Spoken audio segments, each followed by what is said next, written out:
Maya Chun had always been the quiet one in every room she entered.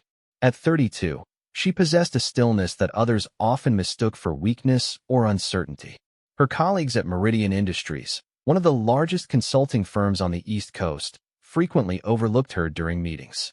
They spoke over her soft voice, dismissed her careful observations, and attributed her measured responses to a lack of confidence rather than thoughtful analysis. The mahogany-paneled boardroom on the 42nd floor had witnessed countless power plays over the years. Today was no different, except for the unusual tension that crackled through the air like electricity before a storm. The emergency board meeting had been called after the company discovered a massive financial discrepancy in their latest acquisition deal, a discrepancy that threatened to destroy not only the merger, but potentially the entire firm. Maya sat in her usual spot at the far end of the polished conference table, her hands folded neatly in her lap.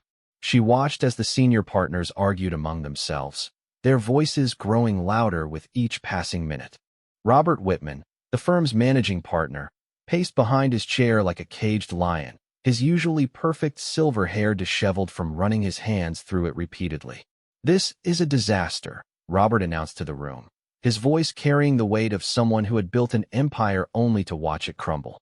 "The Henderson Group acquisition was supposed to be our biggest success this year. Instead, we're looking at a $50 million shortfall that nobody can explain." The other partners shifted uncomfortably in their leather chairs. Sarah Matthews, the head of corporate development, cleared her throat nervously. "We've gone through the numbers a dozen times. Everything appeared legitimate during our initial review. The due diligence team signed off on all the financial statements. Well, clearly something went wrong," snapped Marcus Rivera, the firm's chief financial officer. His face was flushed red, and sweat beads had formed on his forehead despite the air conditioning. "The Henderson Group is claiming they never agreed to the valuation we presented to our clients. They're threatening to pull out entirely and take their business to our competitors." Maya listened to the chaos unfolding around her, her dark eyes moving from speaker to speaker as she absorbed every detail. She had been part of the due diligence team for the Henderson acquisition, working quietly in the background while others took credit for the preliminary findings. What none of them knew was that Maya had discovered several irregularities in the financial documents 3 weeks ago, irregularities that she had tried to bring to their attention through proper channels. Her supervisor, Derek Coleman, had dismissed her concerns with a patronizing smile. "Maya, you're being too cautious," he had told her, barely looking up from his computer screen. "The numbers might seem off to someone with your limited experience, but trust me, these kinds of discrepancies are normal in large acquisitions. You'll understand when you've been in this business longer." She had tried again with Sarah Matthews, requesting a private meeting to discuss her findings. Sarah had listened politely for exactly 3 minutes before cutting her off. "I appreciate your thoroughness, Maya, but we have senior analysts who have already vetted these documents. Your job is to compile data, not to question the decisions made by people with decades more experience." Even when Maya had prepared a detailed report outlining her concerns and submitted it through the firm's official channels, it had disappeared into the bureaucratic maze without acknowledgement. She had followed up twice, only to be told by various assistants that her report was under review or being considered by the appropriate parties. Now, sitting in the boardroom surrounded by the very people who had ignored her warnings, Maya felt a familiar sensation in her chest. Not anger exactly, but a quiet determination that had sustained her through years of being underestimated. She reached into her briefcase, a worn leather bag that had belonged to her grandmother, and retrieved a black permanent marker. The marker was unremarkable in every way, a standard office supply that could be found in any desk drawer across the corporate world. But Maya had learned long ago that sometimes the most powerful tools were the ones that appeared completely ordinary. She placed the marker on the table in front of her with a soft click that somehow managed to cut through the heated discussion. "If I may," Maya said quietly, her voice barely above a whisper, yet somehow commanding attention. The arguing ceased gradually as the partners turned to look at her, some with surprise, others with poorly concealed irritation. Robert Whitman paused in his pacing. "Maya, we appreciate your dedication, but this is a senior leadership discussion. Perhaps you could prepare a summary of the initial findings for our review later? Maya stood slowly, her movements deliberate and graceful. She walked to the large whiteboard that dominated one wall of the conference room, her heels clicking softly against the marble floor. The sound seemed to echo in the sudden silence that had fallen over the room. 3 weeks ago, I identified several critical discrepancies in the Henderson Group's financial statements, she began, uncapping the black marker with a decisive motion. I attempted to bring these concerns to the attention of senior management through appropriate channels. My warnings were dismissed as inexperience. She began writing on the whiteboard, her handwriting clear and precise. Numbers, dates, and financial codes flowed from the marker in neat columns. The partners leaned forward in their chairs, suddenly, focused on what she was revealing. The Henderson Group's quarterly revenue reports contained systematic inconsistencies that suggested intentional manipulation, Maya continued, her voice gaining strength with each word. Their reported cash flow didn't align with their stated operational expenses. Their debt-to-equity ratios were mathematically impossible given their claimed assets. Derek Coleman shifted uncomfortably in his seat. Maya, these are serious allegations. You can't just... I can document every irregularity, Maya interrupted, her tone remaining calm but carrying an unmistakable authority. She turned from the whiteboard to face the room, the black marker held loosely in her hand like a conductor's baton. Because unlike the senior analysts who vetted these documents, I actually read them. All of them, line by line. The room had grown so quiet that the soft hum of the air conditioning seemed deafening. Maya returned to the whiteboard and began drawing connection lines between the numbers she had written, creating a web of financial fraud that had been hiding in plain sight. The Henderson Group has been cooking their books for at least 18 months, she explained, her marker moving across the board with practiced efficiency. They've been using a series of shell companies to inflate their revenue while hiding their true debt obligations. The $50 million discrepancy isn't a mistake or a misunderstanding. It's the difference between their real value and the fictional value they've been presenting to potential acquirers. Sarah Matthews had gone pale, her hands trembling slightly as she reached for her water glass. How do you know all this? Maya capped the marker and turned to face the room again. Because I did my job. I examined every document, cross-referenced every figure, and followed every financial trail until I found the truth. The evidence has been sitting in my report for 3 weeks, waiting for someone in senior management to take it seriously. Marcus Rivera stood abruptly, his chair rolling backward with the force of his movement. This is impossible. Our entire acquisition team reviewed those documents. Highly experienced professionals with impeccable credentials. You're suggesting they all missed something that obvious? I'm not suggesting anything, Maya replied evenly. I'm stating facts. Your highly experienced professionals didn't miss the fraud. They didn't look for it. They saw what they expected to see and confirmed their preconceptions rather than challenging them. They prioritized speed and consensus over accuracy and due diligence. She walked back to her seat, but remained standing, her presence somehow filling the room despite her small stature. The black marker rested in her palm, no longer just an office supply, but a symbol of the quiet power that had always resided within her. Furthermore, Maya continued, the Henderson Group isn't the only problematic acquisition in our current portfolio. I've identified similar irregularities in 3 other deals that closed in the past 6 months. The patterns are consistent: inflated revenues, hidden debts, and fabricated growth projections. We're not looking at a single case of fraud.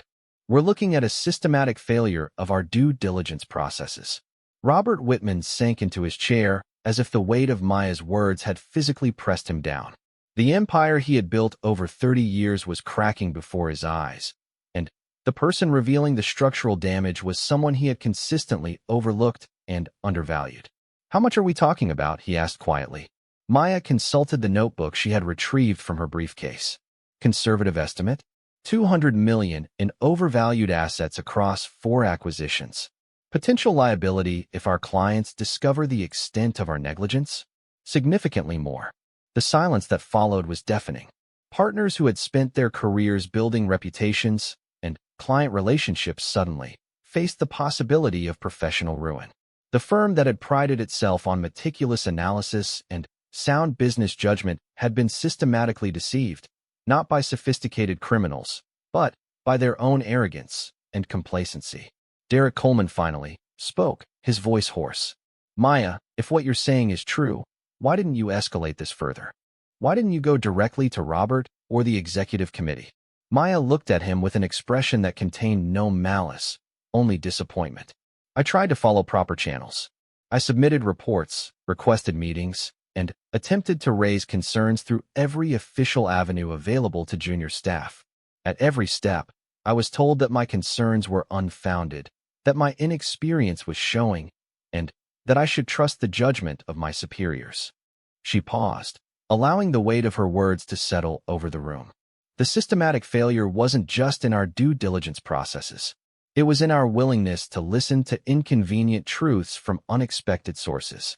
The black marker caught the light from the floor-to-ceiling windows, its simple plastic surface reflecting the gleaming towers of the financial district beyond. Maya had carried that marker in her briefcase for 2 years, ever since her grandmother had given it to her along with a piece of advice that had shaped her approach to every challenge. Authority isn't something that's given to you, her grandmother had said. It's something you create through competence, preparation, and the courage to speak truth when others prefer comfortable lies. The tools don't matter. A black marker can be as powerful as a golden pen if you know how to use it. Maya had never forgotten those words, and she had spent years preparing for a moment like this. While her colleagues had focused on networking and office politics, she had honed her analytical skills. While others had pursued visibility and recognition, she had pursued knowledge and understanding. While they had built careers on relationships and charm, she had built her foundation on competence and precision. Now, standing in the boardroom that had dismissed her silent demeanor for so long, Maya finally understood what her grandmother had meant. The black marker in her hand wasn't just a writing instrument. It was a symbol of the quiet authority she had been building all along, the power that came from being right when others were wrong, from seeing clearly when others chose blindness. The partners continued to stare at the whiteboard where Maya's analysis had laid bare the scope of their collective failure. Numbers didn't lie, and the mathematical reality of their situation was undeniable. The firm faced not just financial loss, but potential legal liability, regulatory scrutiny, and the destruction of client trust built over decades. Robert Whitman stood slowly, his movements those of a man who had aged years in a matter of minutes. Maya, he said quietly, what do you recommend we do? For the first time since she had begun speaking, Maya allowed herself a small smile. The question represented more than a request for advice. It was an acknowledgement of her expertise, a recognition of her authority, and an admission that the quiet woman they had dismissed possessed the knowledge they desperately needed. First, she said, returning to the whiteboard and uncapping her marker once again, we need to conduct a comprehensive review of every acquisition completed in the past 18 months. We need to identify the full scope of the problem before we can begin to address it. The marker moved across the board again, this time creating a timeline and action plan with the same precision she had used to expose the fraud. Second, we need to contact our clients immediately and provide them with accurate information about their investments. The longer we wait, the worse this becomes from both a legal and ethical standpoint. The partners took notes frantically as Maya outlined a comprehensive response plan, their earlier dismissive attitudes replaced by desperate attention to every word she spoke. The woman they had overlooked was now their only hope for salvaging something from the disaster they had collectively created. Third, Maya continued, we need to implement new due diligence protocols that prioritize accuracy over speed, challenge assumptions rather than confirming them, and create multiple checkpoints for financial verification. We need to build systems that encourage junior staff to raise concerns without fear of dismissal or retaliation. Her words carried weight not just because of the crisis they faced, but because of the quiet authority she had finally claimed. The black marker in her hand moved with confidence, creating structure from chaos, solutions from problems, and hope from desperation. The boardroom that had dismissed her silent demeanor was now hanging on every word she spoke. Maya paused in her writing and turned to face the room once more. Finally, she said, "We need to acknowledge that this crisis represents more than financial loss. It represents a fundamental failure of leadership and culture. We need to decide whether we want to be a firm that learns from its mistakes or one that repeats them until there's nothing left to salvage." The black marker clicked softly as she capped it, the sound marking the end of one phase of the crisis and the beginning of another. Maya had unveiled not just the fraud that threatened to destroy the firm, but the quiet authority that had been waiting within her all along. The boardroom would never dismiss her silent demeanor again. They had learned, perhaps too late, that sometimes the most powerful voices are the ones that speak the softest, and the most dangerous authority is the kind that doesn't announce itself until it's ready to change everything. The emergency board meeting had stretched into the evening hours, with Maya's revelations sending shockwaves through every level of Meridian Industries. As word of the crisis spread beyond the mahogany-paneled boardroom, the firm's carefully constructed facade of competence began to crumble. Partners who had left work early to attend charity galas and country club dinners found themselves racing back to the office, their phones buzzing with urgent messages about financial irregularities and potential fraud. Maya remained at the whiteboard, her black marker dancing across the surface as she continued to map out the intricate web of deception that had ensnared the firm. Each connection she drew revealed another layer of negligence, another missed warning sign, another moment when proper analysis could have prevented the disaster they now faced. The other partners sat in stunned silence, occasionally asking questions that revealed the depth of their ignorance about their own business operations.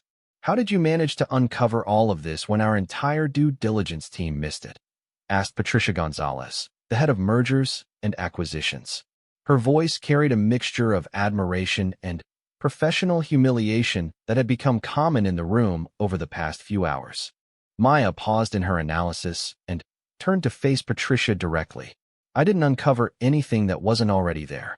The information was available to anyone who took the time to look beyond the surface presentations and marketing materials.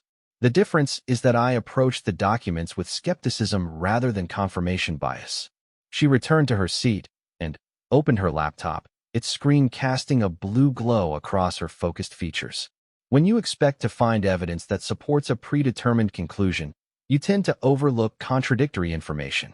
When you approach data with genuine curiosity and healthy skepticism, patterns emerge that might otherwise remain hidden.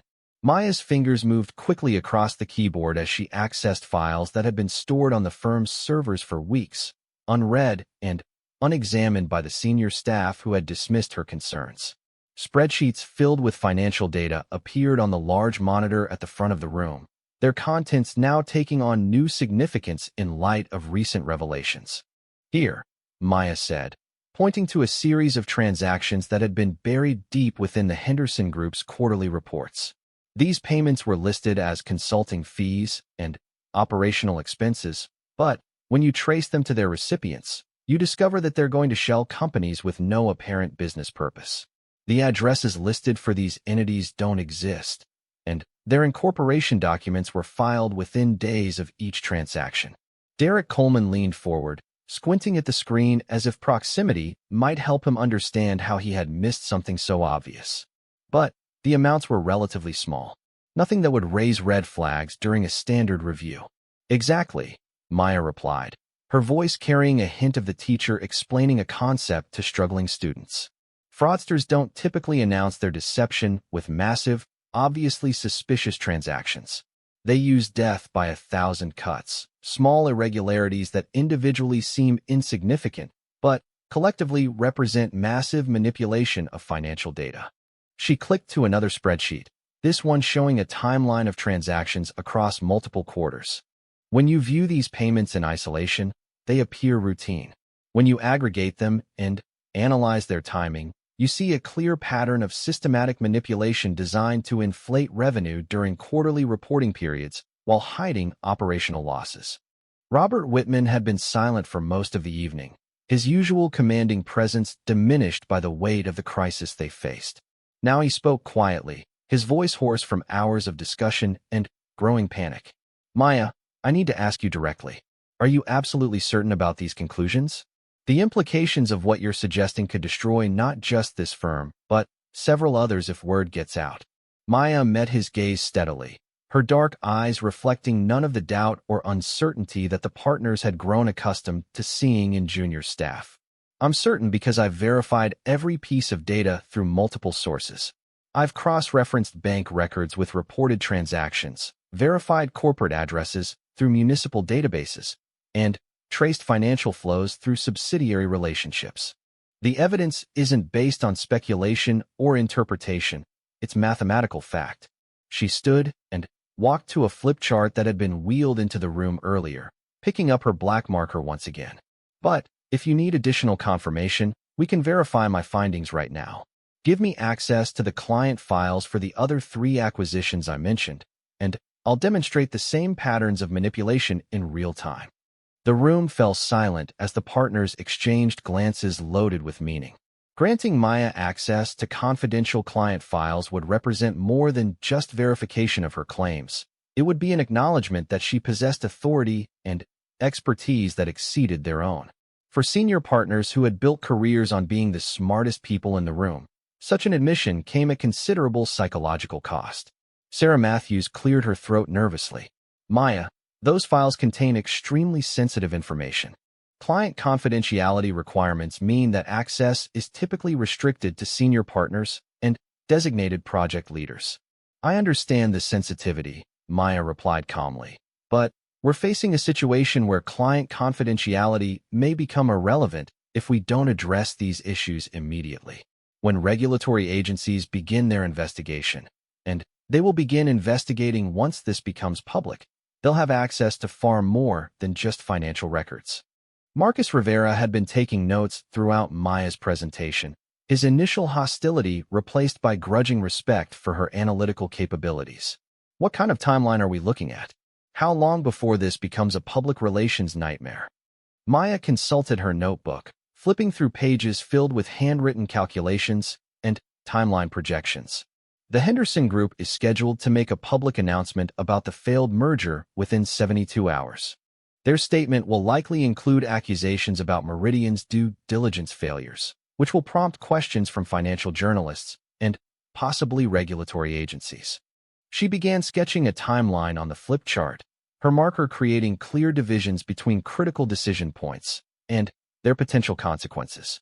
Once the story breaks, we'll have approximately 1 week before other clients begin demanding comprehensive reviews of their own acquisitions. If we haven't identified and addressed the problems in our portfolio by then, each revelation will compound the damage to our reputation and legal exposure. The mathematics of their situation was becoming clearer with each passing hour. Maya's analysis had revealed not just fraud in their current deals, but systematic weaknesses in their entire approach to financial analysis. The firm that had prided itself on sophisticated risk assessment had been systematically deceived by relatively simple schemes that should have been detected during routine reviews. Patricia Gonzalez stood abruptly, her chair scraping against the marble floor. I need to see those other files. If Maya is right about the scope of this problem, we need to know everything before morning. Our insurance coverage and legal liability could depend on demonstrating that we took immediate action once the issues were identified. Maya nodded approvingly. I'll need access to all acquisition documents, including initial proposals, due diligence reports, financial statements, and correspondence with target companies. I'll also need authorization to contact external sources for verification of key data points. Done, Robert said without hesitation. Patricia, get Maya whatever she needs. Sarah, I want you to start preparing damage control strategies. Marcus, begin calculating our potential exposure if Maya's projections are accurate. Derek, he paused, looking at the supervisor who had dismissed Maya's initial concerns. Derek, I want you to review our internal reporting procedures and identify why legitimate warnings were ignored. Maya had returned to her laptop, already beginning to access the restricted files that had been made available to her. The black marker lay beside her keyboard, its simple presence serving as a reminder of the authority she had claimed through competence rather than position. As she worked, the other partners scattered to handle their assigned tasks, their earlier confidence replaced by urgent focus on damage control. The second client file that Maya examined belonged to Tech Dynamics, a software company that Meridian had helped acquire 6 months earlier. The acquisition had been celebrated as a major success, with the firm earning substantial fees for facilitating the purchase. Maya's initial review of the financial documents revealed familiar patterns: revenue inflation through shell company transactions, hidden debt obligations, and manipulated growth projections. The Tech Dynamics deal has the same structural problems as Henderson, Maya announced to the room after an hour of analysis. But there's an additional complication. Their software licenses are artificially inflated through sales to companies that don't appear to exist. They've been creating phantom customers to boost their subscription numbers. Patricia Gonzalez looked up from her own laptop screen, her face pale in the blue light. How much phantom revenue? Maya's fingers flew across her keyboard as she calculated the magnitude of the deception. Approximately 30% of their reported subscription base consists of fictitious customers. Their actual recurring revenue is roughly $70 million less than the figures we used in our valuation models. The revelation hit the room like a physical blow. The Tech Dynamics acquisition had been used as a case study in successful due diligence, showcased to potential clients as evidence of Meridian's expertise. Discovery that the deal was based on fraudulent information would destroy more than just financial projections. It would shatter the firm's credibility in their core market. Maya continued her analysis, her marker moving across flip chart pages as she documented each irregularity with methodical precision. Her quiet demeanor remained unchanged despite the magnitude of what she was revealing, her focus entirely on the data rather than the chaos her discoveries were creating around her. "There's something else," Maya said quietly, her voice cutting through the nervous chatter that had filled the room. "The fraudulent patterns in these acquisitions aren't random. The shell companies, the timing of transactions, the methods of revenue inflation, they're too consistent to be coincidental. Someone is coordinating these deceptions across multiple target companies." The room fell silent again as the implications of Maya's observations sank in. If the fraudulent activities were coordinated, it suggested not just isolated cases of corporate deception, but a sophisticated scheme designed to manipulate the merger and acquisition market itself. Meridian Industries wasn't just a victim of fraud. They might be unwitting participants in a much larger criminal enterprise. Robert Whitman sat heavily in his chair, the weight of 30 years building the firm now feeling like a burden rather than an accomplishment. "Maya, are you suggesting that someone is systematically targeting our acquisitions? That this isn't just coincidental bad luck?" Maya turned from her analysis to face him directly. "I'm suggesting that the probability of encountering identical fraud patterns across multiple unconnected acquisitions is statistically negligible. Either we've been incredibly unlucky, or someone has been deliberately feeding us compromised targets." She returned to her laptop and began pulling up information about the firms that had initially brought these acquisition opportunities to Meridian's attention. Corporate relationships, referral patterns, and fee structures began to form a network of connections that had previously seemed innocent but now appeared potentially sinister. "The common thread," Maya continued, her voice growing stronger as the pattern became clearer, "is Apex Advisory. They served as initial consultants or referral sources for all 4 problematic acquisitions. They're the ones who identified these companies as acquisition targets and brought them to our attention." Derek Coleman looked up from his own research, confusion evident in his expression. "But Apex Advisory has an excellent reputation. They've been referring quality deals to us for years. Some of our most successful acquisitions came through their network." Maya's marker moved across a fresh sheet of flip chart paper, creating a network diagram that showed the relationships between Apex Advisory, the fraudulent target companies, and Meridian Industries. That's what makes this sophisticated. Apex mixed legitimate opportunities with fraudulent ones, establishing trust and credibility before introducing compromised deals. We never questioned their referrals because they had a track record of success. The scope of the deception was becoming clear. Meridian hadn't just failed in their due diligence responsibilities. They had been systematically manipulated by a network of fraudsters who understood exactly how to exploit their processes and assumptions. The firm's reputation for expertise had made them a perfect target for criminals who needed legitimate financial institutions to validate their schemes. Maya continued her analysis throughout the night, her black marker creating an increasingly complex web of connections and evidence. Each new discovery revealed another layer of the deception, another moment when careful analysis could have prevented their involvement in the scheme. The partners worked around her, making phone calls to lawyers and insurance companies, preparing for the storm that would break once news of the fraud became public. As dawn approached, Maya finally set down her marker and surveyed the evidence that now covered every available writing surface in the boardroom. Whiteboards, flip charts, and poster boards were filled with her neat handwriting, creating a comprehensive map of one of the most sophisticated financial fraud schemes any of them had ever encountered. "We need to contact the FBI," Maya said quietly, her voice carrying none of the exhaustion that showed on the faces of her colleagues. "This isn't just corporate fraud, it's organized crime.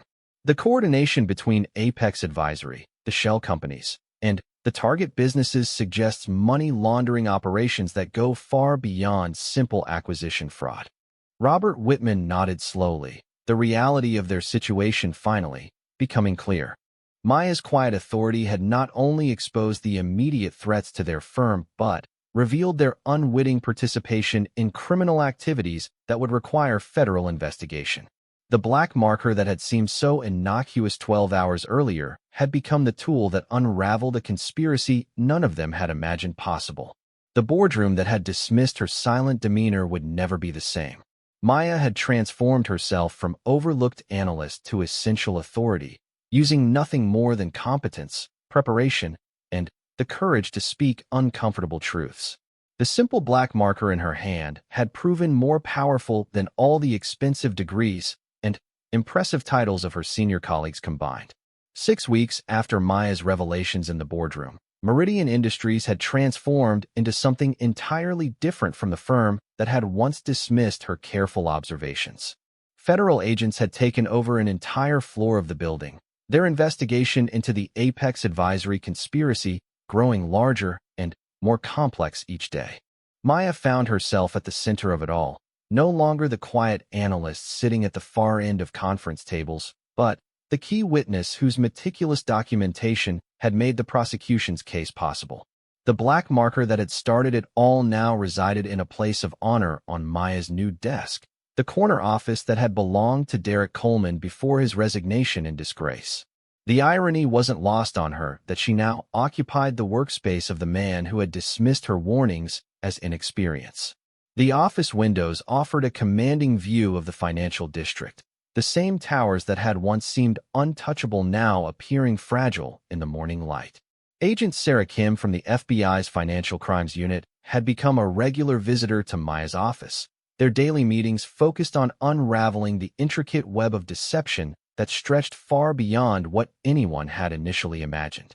The Apex Advisory conspiracy had tentacles reaching into dozens of firms across 3 states, with Meridian Industries serving as just one of many unwitting accomplices in a scheme that had netted over $500 million in fraudulent transactions. "The defense attorneys are going to challenge your credibility," Agent Kim warned Maya during one of their sessions, her tone professional but concerned. "They'll argue that you're just a junior analyst seeking attention, that your interpretations of the financial data are speculative rather than factual." Maya looked up from the case file she had been reviewing, her expression calm and confident in a way that would have been unimaginable just 2 months earlier. "Let them challenge the data. Mathematics doesn't care about their arguments or my credentials. The numbers tell the story more clearly than any witness testimony could." She stood and walked to the whiteboard that now permanently dominated one wall of her office, picking up the black marker that had become her signature tool. With practiced efficiency, she began recreating the financial analysis that had first exposed the fraud, her handwriting flowing across the board in neat columns and precise calculations. "Every transaction can be verified through multiple independent sources," Maya continued, her marker moving steadily as she spoke. "Bank records, corporate filings, property records, employment databases. The evidence exists in dozens of different systems that the conspirators couldn't possibly have manipulated. They were counting on nobody taking the time to cross-reference all the available information." Agent Kim watched with obvious admiration as Maya transformed complex financial data into clear visual representations that even non-experts could understand. The quiet authority that had emerged in that first boardroom confrontation had only grown stronger in the weeks since, refined by constant interaction with federal investigators, corporate attorneys, and forensic accountants who all recognized her exceptional analytical abilities. The preliminary hearing is next week, Agent Kim said. The judge will want to understand how a junior analyst managed to uncover a conspiracy that eluded senior partners with decades of experience. Are you prepared for that level of scrutiny? Maya capped her marker and turned to face the agent, her demeanor unchanged by the prospect of testifying in federal court. I'm prepared to tell the truth. The senior partners eluded detection because they weren't looking for it. They saw what they expected to see and confirmed their preconceptions rather than challenging their assumptions. I approached the data with curiosity instead of confirmation bias. The investigation had revealed that Maya's methodical approach to financial analysis was exactly what had made her such an effective fraud detector. While her colleagues had relied on summary reports and executive presentations, she had insisted on examining original source documents. While others had accepted explanations that sounded plausible, she had demanded mathematical proof that claims matched reality. Robert Whitman appeared in Maya's doorway. His appearance dramatically changed from the confident managing partner who had once paced the boardroom. The stress of the investigation and the destruction of his life's work had aged him visibly, his silver hair now completely white, and his once commanding presence reduced to nervous uncertainty. "Maya, do you have a few minutes?" he asked quietly, his voice lacking the authoritative tone that had once dominated every conversation. Agent Kim gathered her files and excused herself, leaving Maya alone with the man who had built Meridian Industries from a small consulting firm into one of the region's most respected financial institutions. The silence stretched between them as Robert struggled to find words for a conversation he had never imagined having. "I owe you an apology," he finally said, settling into the chair across from Maya's desk. "Actually, I owe you more than an apology. I owe you an acknowledgement that you saved this firm and possibly saved me from criminal liability. If you hadn't uncovered the conspiracy when you did, we might all be facing charges as willing participants." Maya set down the case file she had been reviewing and gave Robert her full attention. Despite everything that had happened, she felt no satisfaction in his obvious suffering. The destruction of careers and reputations brought her no joy, only a quiet recognition that competence and preparation had finally been acknowledged by people who mattered. "You don't owe me anything," Maya replied simply. "I did my job. The same job I was trying to do 3 weeks before the crisis, when my reports were ignored and my concerns were dismissed. The only difference is that circumstances finally forced people to listen." Robert winced at her words, clearly understanding the implicit criticism in her measured response. "Maya, I want you to know that we're restructuring the entire firm around the lessons we've learned from this crisis. New protocols for due diligence, mandatory review processes for junior staff concerns, and comprehensive training on fraud detection. I'd like you to head the new department." Maya considered his offer carefully, her mind already analyzing the implications and opportunities it represented. Leading a department would give her the authority to implement the changes she had been advocating for years. It would also mean taking responsibility for ensuring that Meridian Industries never again became an unwitting participant in financial fraud. "I accept," she said after a moment of reflection, "but with conditions. I want final approval authority over all acquisition due diligence reports. I want direct access to senior management for any concerns that arise during reviews. And I want the authority to halt any transaction if my department identifies irregularities that haven't been satisfactorily explained." Robert nodded immediately, clearly relieved that she was willing to stay with the firm rather than pursuing opportunities elsewhere. "Done. Anything else?" Maya picked up her black marker, rolling it between her fingers as she considered the scope of the changes she wanted to implement. "I want to establish a culture where junior staff feel empowered to challenge senior management when they identify problems. The hierarchical structure that prevented my initial warnings from being heard needs to change fundamentally." "Agreed," Robert said without hesitation. "Maya, You've proven that expertise isn't about titles or experience. It's about competence and attention to detail. That's a lesson we won't forget again. After Robert left, Maya returned to her analysis of the ongoing investigation. Each day brought new revelations about the scope of the Apex Advisory conspiracy, with additional firms and individuals being implicated as the FBI traced financial connections across an increasingly complex network. Maya's role had evolved from whistleblower to expert consultant, her insights helping investigators understand not just what had happened but how similar schemes might be prevented in the future. The preliminary hearing drew dozens of reporters and financial industry observers, all curious to understand how a massive fraud ring had operated undetected for years before being exposed by a single analyst with a black marker. Maya's testimony was precise and methodical, her presentation of evidence so clear and compelling that even defense attorneys struggled to find meaningful points to challenge. Ms. Chun, the prosecutor began. Can you explain to the court how you were able to identify fraudulent patterns that had eluded review by senior financial analysts? Maya stood at the evidence display board, her black marker in hand as she had requested permission to demonstrate her analysis in real time. Fraud detection requires systematic skepticism rather than cursory review. When I examined the Henderson Group's financial statements, I didn't just verify that the numbers matched their reports. I traced those numbers to their original sources. She began writing on the board, recreating the analysis that had first exposed the conspiracy. For example, when they reported $50 million in consulting revenue, I didn't just note the figure. I identified who had supposedly paid those consulting fees, when the payments were made, and whether the paying entities actually existed. The courtroom watched in fascination as Maya transformed abstract financial concepts into concrete mathematical relationships. Her presentation was so methodical and compelling that several defense attorneys were taking notes, clearly recognizing that they were witnessing an exceptional demonstration of forensic accounting expertise. The conspirators were counting on routine reviews that would accept plausible explanations without demanding detailed verification, Maya continued.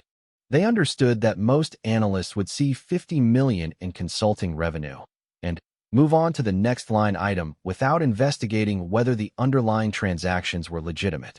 The defense attorney for Apex Advisory stood for cross-examination, clearly hoping to undermine Maya's credibility through aggressive questioning.